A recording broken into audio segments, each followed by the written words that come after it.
ဒီနေ့18ရက်4လ2025လာရှိုးမြို့ရဲ့စတင်ပြီးတော့အပြောင်းလဲအရွှေ့အပြောင်းဘာမှတော့တိတ်တူချာမရှိပါဘူးเนาะတူချာမရှိပါဘူး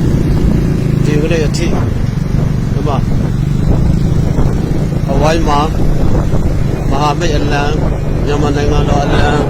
စီထားနေလို့ပဲเนาะဘာမှတိတ်တတူချာတော့မရှိပါဘူးအားလုံးအေးဆေးပါပဲအားလုံးအေးဆေးပါပဲ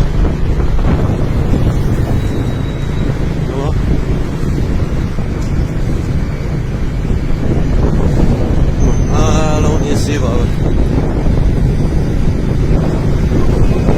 ဒီလာရှိုးအပြောင်းလဲအဝေးထွက်ကလေး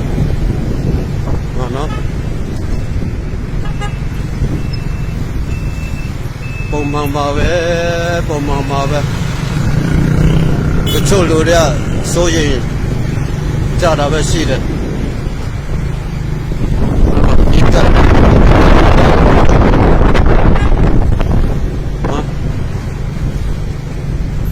မြို့ခံရတော့ဒီကိုအတိုင်းမှာပဲအေးချမ်းမှာပဲနော်အေးချမ်းမှာပဲခါတလေအဝေးကနေဒီမှာဆေးရုံကတော့ယာယီပိတ်ထားတော့ဗောလေနော်ဆေးရုံတော့ယာယီပိတ်ထားတယ်ဝန်ထမ်းလည်းမရှိတော့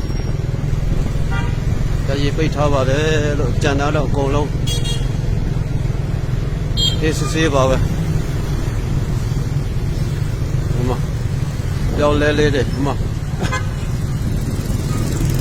အားပဲငကိုမူလာတိုင်းမှာပဲ